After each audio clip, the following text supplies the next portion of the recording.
Hey, thanks a lot. Thanks for coming out in the morning. I know it's hard, especially if you've been in Black Hat for a while, so you've been drinking for a few days like I have. So I'm going to talk about my perspectives on cybersecurity and cyber warfare. And you may wonder who I am and why it matters, and I sometimes wonder that as well. So I'm going to tell you a little bit about me. I am formerly the CSO of Facebook. I actually quit about 3 weeks ago, but spent 5 years building up the security organization in Facebook from nothing to what it is today, which is a really great organization. I think some of my old team are in the audience. And one of the things I'm going to talk about is how that worked. Prior to that, I was a Fed, never been spotted as a Fed at DEF CON. I'm not one now, so you can't spot me. And I did a computer forensics examination and ran the Unix program, did all the tools for Unix examinations, things of that nature. Before that, I was a VP of technology at Ticketmaster. There you go.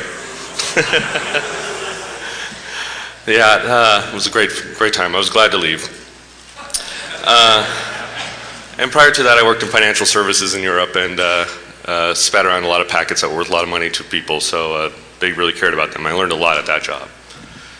But most importantly, I love the game Deus Ex, and even though it's old and like I am, it's a great game, so go play it. A little bit more, you might wonder how many vulns I'm releasing during this talk, and the answer is 0. Is anyone's name Big Zero, by the way? No? You can take that. I'm kind of pissed that I'm making the badge talk, because the badge is really cool this year, and some of the stuff that it does with other badges is also pretty cool. That's a hint. So leave now if you want to learn about that, because I'm not going to talk about that. Here's what I am going to talk about. I'm going to start off with the topic that I know the least about, which is cyber warfare. And I say that I know the least about it because I think people who talk about it actually don't know that much about it. And I've been studying it for a little while, and I'm very interested in how it overlaps with cybersecurity, which is why I made this talk. I'm going to talk then about cybersecurity, and when I talk about cybersecurity there, what I'm really talking about is the way that I viewed security and how we built out the organization at Facebook to support that. It's a little different, I think, from what other people think. I have a slightly different emphasis. I hope you guys get something out of that. And then I'm going to talk about how I think cyber warfare and cybersecurity are the same thing, and how going forward there may be ways to make them overlap. So there we go. And then I'm going to ask you guys to do some stuff for me. You don't have to. When I do a presentation, I always like to make up some little rules, except I don't want to call them rules because axiom is a much better word. It has an X in the middle of it. And this is one that I think is pretty important, so I made it number 1, which is the word cyber is pretty dumb, but we use it a lot because we don't really have any other word that's not as dumb to describe it. I'm going to be saying it a lot during this presentation. You're going to be tired of hearing it, but not as tired as I'm going to be of saying it, but I'm still going to say it. So, here's what I've been thinking about with cyber warfare. If you read a lot of things in the press, and especially a recent semi-popular book, you would believe that come the cyber war, everything's going to break down. Anything with an IP address is going to burst into flame, probably in your pocket. It's my understanding that the IP6 devices are going to be spewing locusts. So I don't know how we can defend against that. There's no power. I mean, all this stuff will go away. That also means no cold beer. I know. There we go. Now we're fighting. And, you know, of course, dogs and cats will be living together. It's just going to be horrible. Here's what I think is actually going to happen. None of those things. Maybe the cat and dog thing. And I'll tell you why. If a cyber war, hot cyber war actually breaks out, the network's more valuable to everyone on the field up than it is down. So if anything goes down, it's probably going to be localized and it's going to have a specific objective and it's not going to affect a lot of people. I could be wrong. I don't know. We'll see. Hopefully not. And actually, this is a good time where talking about tactical objectives, just to make sure that we're all kind of on the same page with some of the terminology. So strategy in war is an overview of what things you want to achieve. Stuff like let's defend computers, or let's keep the network up, or let's, keep IP6 devices from spewing locusts. And then tactics are specific actions that you take that are in furtherance of those strategies.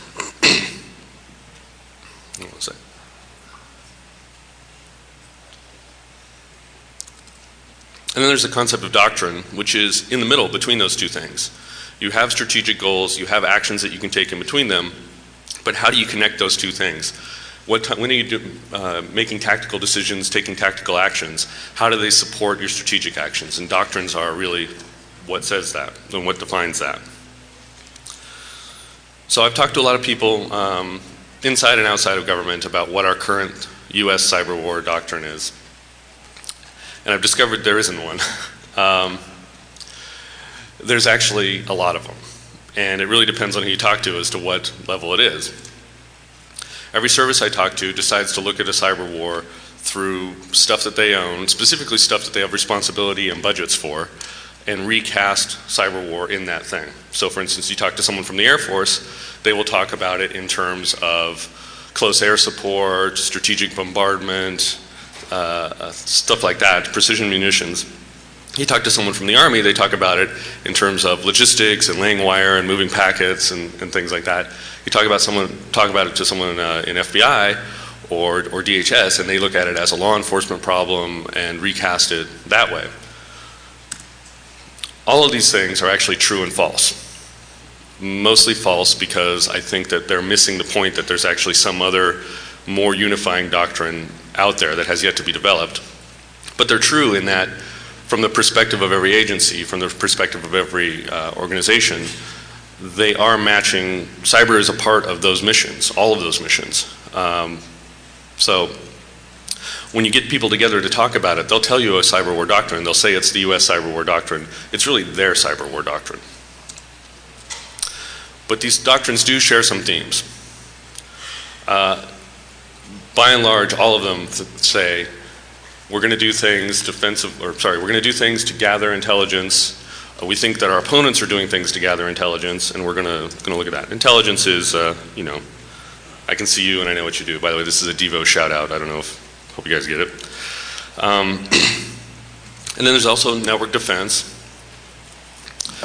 which is trying to keep, generally these days, keep people from doing the intelligence gathering against you. And then occasionally one or two people will poke up their heads and then stop talking about this part of it, which is, this is military speak right here, deny personnel or assets to your adversary. What that really means is killing someone or blowing something up. Or also, making the router stop working. These themes are all things that are in all the doctrines that I've heard about to varying degrees. The intelligence gathering is definitely the strongest across the board. Which is, actually this is what I just said. But like I said, there isn't a lot of strong emphasis on interdiction, on denying assets, and keeping personnel out right now. And that's in the US. I think that that's probably not necessarily true in other countries. I think other countries are definitely more focused on that and are working on it. And then here's a caveat. I'm a civilian. I'm just a guy, and I ask people questions, and they tell me things, and I kind of put all this together. It could be that I'm completely off because the people who really know about this aren't talking. And they probably won't be talking for a while because they're still figuring it out as well. So the military's done some other things besides coming up with the cyber war doctrine, and I'd posit that the cybersecurity field as a whole originally started in the military, because the military made some security standards like TCSEC, the old Orange Book, if you know that, and then codified that through purchasing, so that if you were going to buy something and they felt it had a security aspect, you had to be Orange Book certified to be certain places in their organization. So they forced that out into the private sector. And that was, to my belief, probably one of the original founding documents of cybersecurity as a industry. Of course, TCSEC was updated and became the common criteria a few years ago, but it's still kind of the same model of thinking about security. in that it's compliance, there's a checklist, you get certified, and that's supposed to make you more safe. And all those doctrines are InfoSec-based doctrines, not really information operations doctrines. That's a whole separate thing, which I had actually more in, but I had to take out in there. So some problems with that is, at the very core of the military's thinking about computing assets, and subsequently at the core of what I think cybersecurity people think about computer assets, is we're protecting them still like they're buildings. You know, in the late 60s and through the 70s, computers were pretty much synonymous with buildings. I mean, there was going to be a big building that your computer was in, or there was going to be a core at the center of your battleship that your VAXs were sitting in. These were big boxes and had to be controlled like that. So it was easy and natural to think about them as being buildings. So you make walls, like firewalls. You have access controls. You determine who and where can get into certain compartments and keep track of that and audit those so that you know, hey, these people got to these files. They may have done something with them. But that by necessity, that philosophy makes you physically segregate your compartments, or even virtually segregate your compartments, which reduces the information flow between the compartments. And something that I think people forget sometimes is that the whole purpose of these machines, the whole purpose we have computers, is to process information, to move information, to make information flow. So to the extent that the older information security protocols keep that from happening, they're actually reducing the functionality of the machines. So moving forward, these are things that just part of my thinking I'm going to be doing, but like I think everyone can think about it and contribute to it because there is still a unified doctrine out there. I think that the agencies in the government should think more about what a unified cyber warfare doctrine would be. Cybercom's kind of starting, but Cybercom is kind of at its inception is thinking a lot about intelligence because of the people running it. So they're going to end up with an intelligence-based cyber warfare doctrine probably. So I think a good doctrine would be devoid of the service-based bias. It should be applicable across all the services and should be able to encompass things like gathering intelligence, doing the Quillos air support equivalent in the information warfare field, but also being able to go and blow something up if you need to. So those are my thoughts on cyber warfare. I'm still thinking about them as everyone is, but they'll come together at the end of the presentation. So for cybersecurity, going back to the origins in the military, here's where a lot of us I think came from, coming into security roles. I mean, like how many people in here started off as a sysadmin or an admin? Probably a lot. A lot. And the way you started thinking about security was, at least for me, when I came up that way, was why is my disk getting used so much? What's all this bandwidth going to? Where are the packets going, and chasing them down? And I think this was an entry path for a lot of us. You know, it's the Cliff Stoll's book from 15 years ago is exactly that. So we all, as an industry, then tend to think about cybersecurity as a sysadmin or a network problem. I think antivirus software had a huge influence on the industry because suddenly security companies were making lots of money selling antivirus and are still making lots of money actually selling antivirus despite the fact it doesn't work that fabulously. But they're thinking about products, how to monetize them, how to resell them, how to continue selling things like antivirus. And that may not be the appropriate path going forward. And then a huge influence on the security field is compliance, obviously. So, to me, compliance is you walk around your house at night, go through a checklist saying, I've shut all the doors, I've shut all the windows, I've locked everything, I've set the burglar alarm, but your house will still get broken into. Here's an axiom about that. I'll let you guys read it.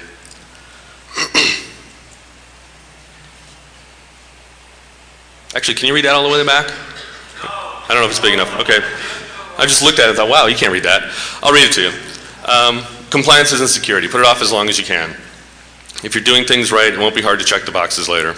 Oh, I forgot to put the word later. But if you're spending time and money on compliance too early in your org's life, you're getting owned. And not just by the hackers. Probably by the people who you're paying money to do compliance for.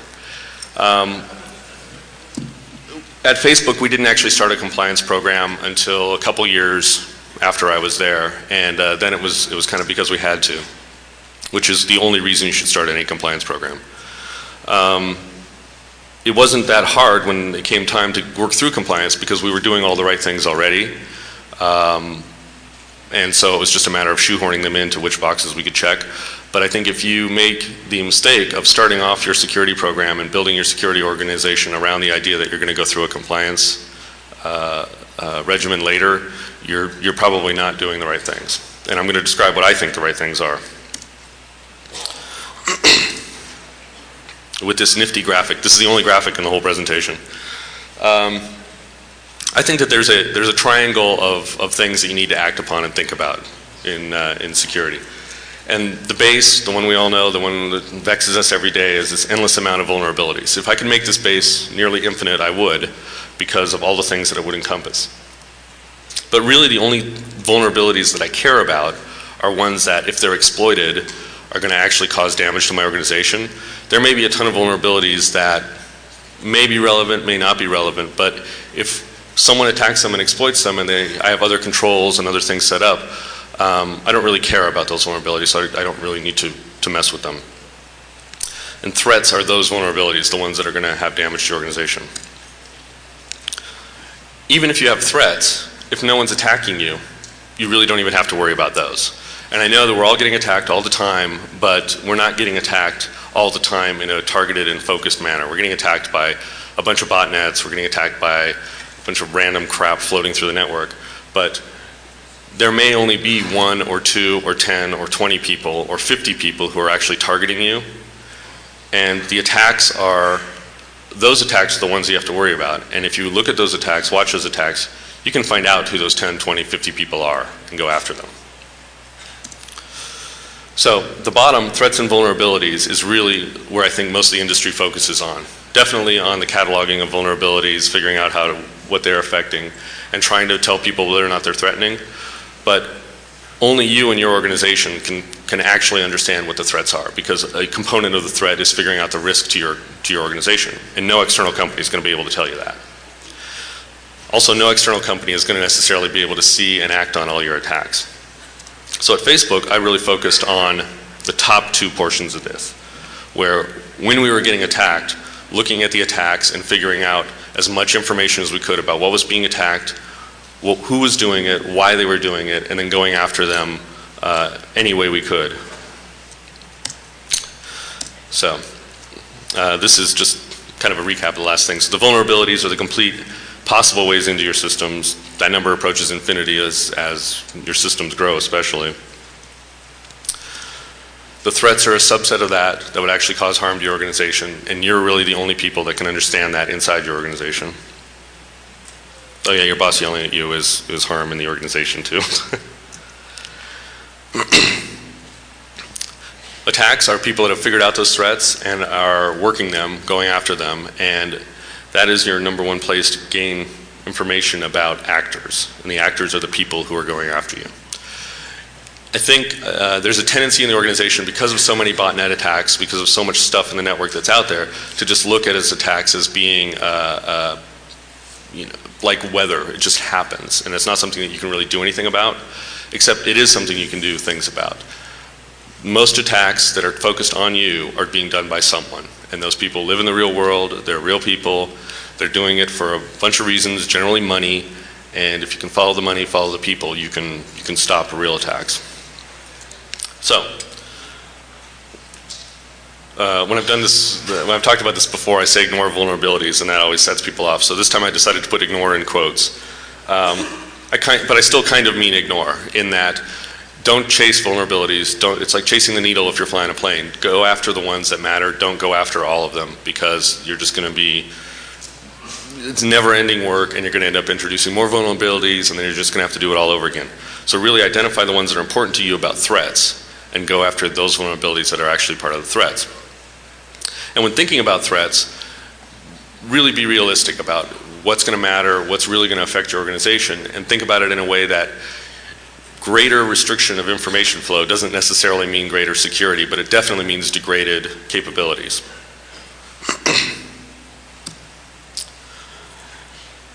And this is a big one for me, is I decided early on at Facebook to trust the people inside the network. And a lot of security organizations don't want to trust people. And I thought, if you can't trust your people, nothing you do from a technological standpoint is going to matter. And if you don't trust your people, why not? Go figure that out. So, spend your time watching attacks. They will tell you everything you need to know about who's attacking you. And if you watch enough of them and you get enough of them, you'll actually start to be able to track tools and see, hey, this attack was a person writing a tool, this is the person they sold it to who's testing it out, and then they sold it on to someone else who's actually using it against you. And collecting that data, you can end up really building an association network and figure out how to break the chain, how to break the money, how to make it too much trouble. Target the actors. They have reasons for attacking you. If you figure out what they are, and they could be technical, they could not be technical. Like I said, it's often money, and go break the money for them, break their reasons, and make it too hard. And they'll end up stopping or just going on somewhere else, which is a win for your organization. And this is something that I believe really strongly. It's every time someone interacts with you, and from this standpoint, I'm really thinking about it as a website, like Facebook, where every time someone interacted with Facebook, be it getting a page, looking at a page, doing a ping, trying to do scripting thing, do something, it was an opportunity for us to collect intelligence on people. And then analyze that to see if they were attacks or not attacks. And every site, every application, I would argue even every OS should have some sort of capability for that. Obviously they don't. Okay, so how do we bring these two things together? How do we bring these ideas around US cyber warfare and ideas on cybersecurity that have been in use at Facebook and think about going forward, are these things even connected? Do they need to be connected? Why not? I argue they do. Because, talking about some of the influences earlier, cybersecurity and cyber warfare are not even two sides of the same coin, unless they're maybe on the same side. I mean, they are definitely connected and interrelated, and thinking about them is the same way.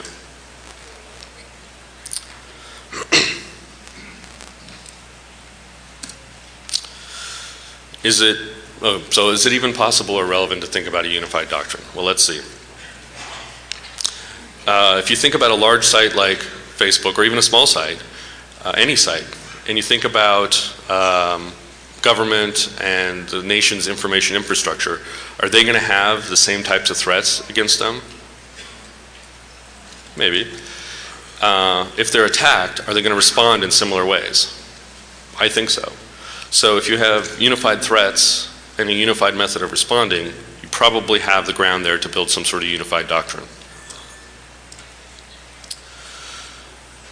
So something that I think that I have noticed from talking to government about cyber warfare and the way they think about cyber warfare is they view the front lines as being the edges of the .mil and .gov domains. And it's easy to view things that way because that's really the extent of their authority. And the government doesn't really like to think about things that are outside of its authority. But in reality, those attacks are going to occur much earlier than that.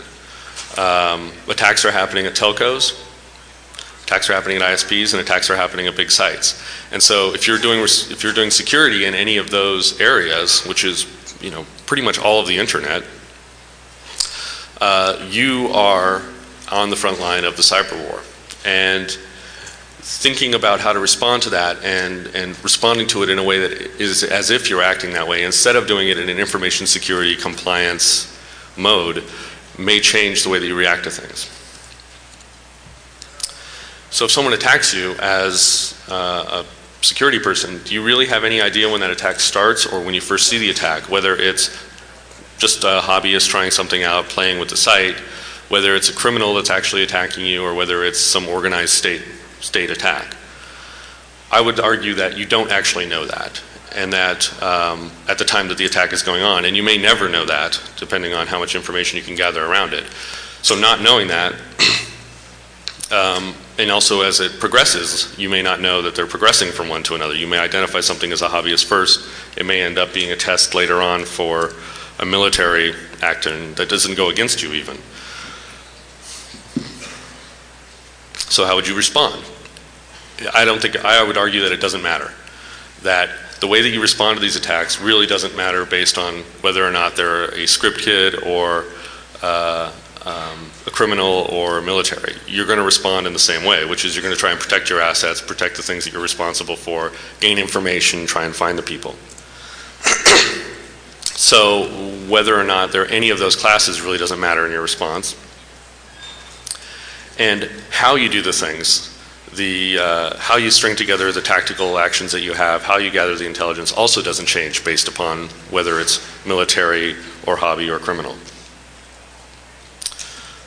So I think you're going to see the same threats because you're on the front lines. You're going to respond to those threats regardless of whether or not they're coming from someone who's just experimenting or from a state actor in the same way.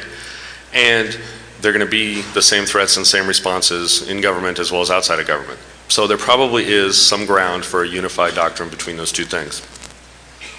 What does it look like? I'm going to throw out some requirements and things here of what I think it would look like. I think it should absolutely encompass the security idea of identifying the actors behind the attacks and using everything that happens in interacting with your systems as intelligence to do that. And basing your responses on behavior, not identity, since you don't necessarily know at the beginning in the tactical response who's doing it or why, but you need to respond. I make an assumption that throughout the internet, all the hosts are equally suspect. So you can trust people, but don't trust machines. That users and machines that are roughly in the same class of activity are going to look alike, and they're going to enable you to build a statistical model describing what a good action is versus a bad action. And these things here are actually things that we did on Facebook. So you know, we make decisions at Facebook about when you're interacting with the site whether or not we think you're a script or whether you're a real person, and that's all based upon the behavior that you're exhibiting. And we compare that against a model of all the users and see, are you doing like what other users are doing, or are you not? And to the extent you fall out of the model, we'll start degrading your service based on that. And I think that that's a model that you can use on all levels of cybersecurity support. So I'm going to suggest a doctrine here. And I think that this doctrine, from my reading and my understanding and talking to people, actually, it's an existing military doctrine, actually maps pretty well to something that would work well for cybersecurity and cyber warfare. But it's not something that generally anyone really brings up. It's not one of the metaphors that I've heard a lot. And that's a counterinsurgency. So some of the I'll get into some of the defining points. Because I told you I'm really going to say cyber about 1 million times during this presentation, I decided that the doctrine that I'm going to talk about is going to be called cyber counterinsurgency, or C-coin.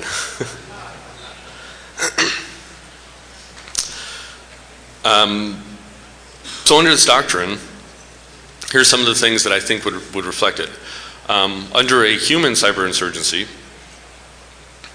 I mean, people act in certain ways, and you can't really tell the difference between who's a combatant and who's not a combatant until they behave a certain way. And I think that's the same for hosts, IP addresses, packets being flown. All those things reflect human behavior, be it a person actually behind the keyboard doing something, or something that they've written that's running on the machine. But everything that happens on the network doesn't happen because machines make it happen, they happen because we make it happen.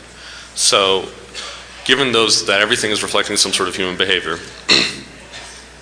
and I'm going to call these things for the rest of the discussion, I'm going to call that stuff subjects.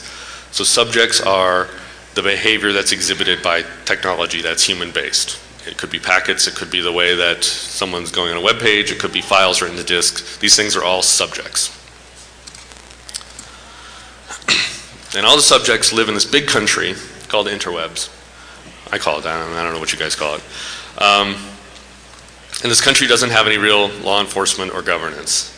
So there's no intrinsic police telling these subjects what to do. It's all driven on the user's human behavior, the person who wrote the software's human behavior, the things that they want it to do. And that subjects interact with each other. So people are sending packets to each other. There's interaction between these entities. And depending on how they interact and your philosophy, these interactions could be good or bad. You may decide that for you, BitTorrent is great stuff and you want more of that, so that's good, trusted. Other people probably wouldn't think that way. So, but you get to make your decisions as running your organization and how you interact and what you're able to influence in this country. Really. Get over that. So in this country, much like in other cyber insurgency countries, there's people, the subjects are there, but the subjects act in a particular way based upon what their influences are. And if you read the old Green Beret manuals from the 60s, they talk about winning people's hearts and minds. When you talk about winning subjects' hearts and minds, I think you're talking about the user behind them, what they're using it for. Are the machines being used in a way that the user wants them to? Is the software that's loaded on there in compliance with what the user wants to have happen or not in compliance? And the more software you have that's not in compliance, bots and viruses and other things like that, you're really talking about moving it away from, moving the heart and mind of the subject away from the user's desire. So,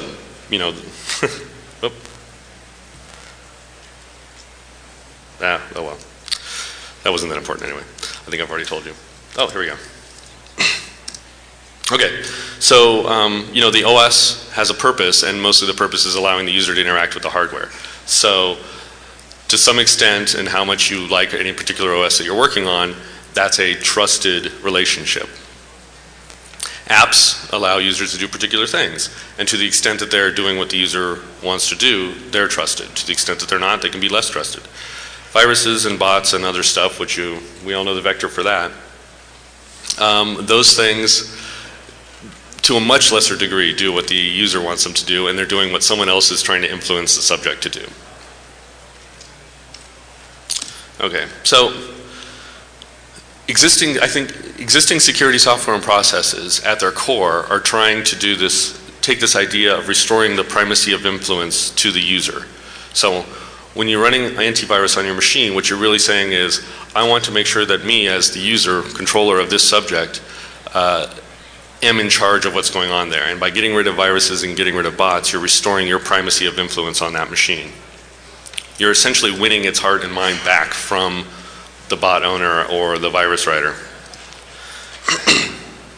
And in a theoretical world, if you could do that completely, you can't ever do it completely, by the way, but if you could, any machine that had 100% primacy of influence, meaning that you completely control the machine and what it's able to do, and you as a person are trusted in the organization, you could trust that machine 100%. You would know that it would not attack anything in your network because the person wouldn't be attacking it and they're in complete control of the machine.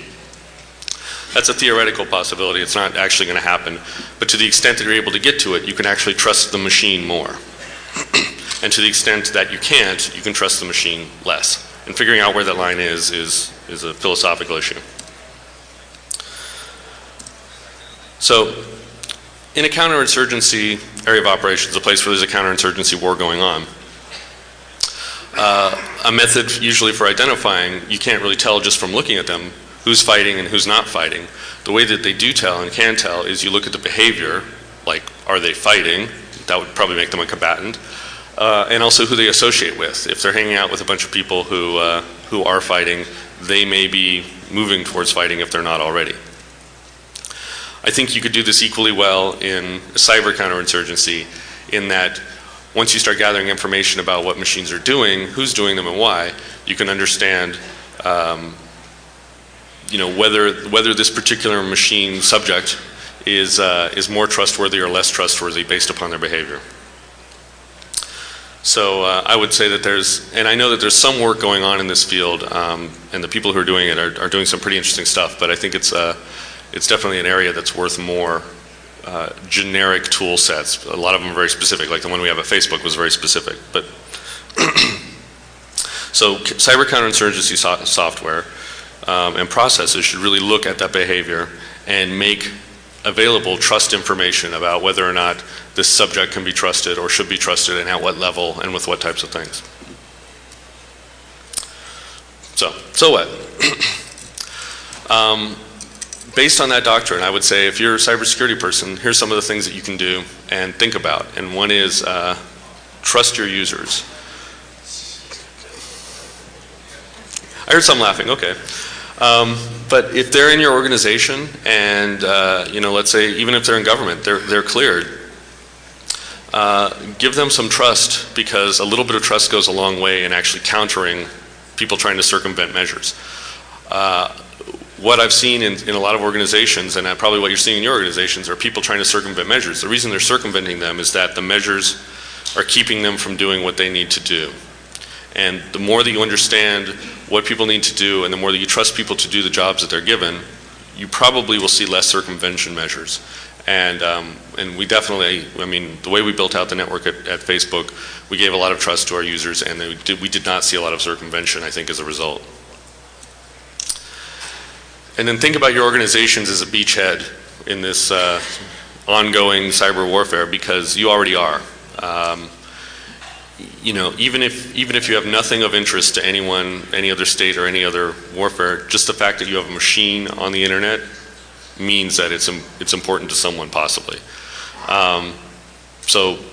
Think about yourself as being a place you're defending Omaha Beach from someone, and change the focus a little bit. So, and then I would argue, spend less time worrying about vulnerabilities and do more threat assessment, attack identification, and actor ID, and then go after them with everything you can. Obviously not illegally. What we did at Facebook is, by and large, our issues were with spam and a little bit of unauthorized access, both of which have very good laws in the US that have both civil and criminal damages. So we were able to build cases against people, pretty large cases, and then used the legal avenues of attack against them. And you'd be surprised how quickly spam will drop off if you get a couple $800 million judgments against people. So I say go for that. Okay, so I'm actually running a little bit ahead. Here's what I would like you guys to do and take away from this. Start thinking about the things that you control, or the philosophy of how you think about security in terms of this subject base, and think about what their trust relationship is with you. And where you don't have trust relationships, think about why. And instead of trying to make technological measures around that, think more about building the trust relationships so that you need less technological measures.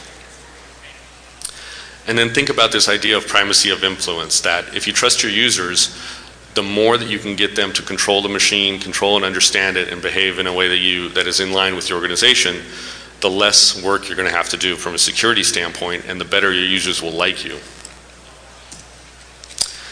And then inside your organization, inside your application, build software, or if you have a company that builds software, start thinking about building behavior-based software, because I think that that's actually probably a way forward more than cataloging endless vulns and endless viruses. And finally, hack your badge so you can come to the ninja party and I can buy you beer and you can harass me more about whatever you want. And I'm especially happy to answer questions about Facebook if you're interested. And then here's the last axiom of the presentation. Sometimes you have to ignore all these rules and all the axioms because the bad guys do it all the time. And knowing when to do it will help you out. Okay, thanks.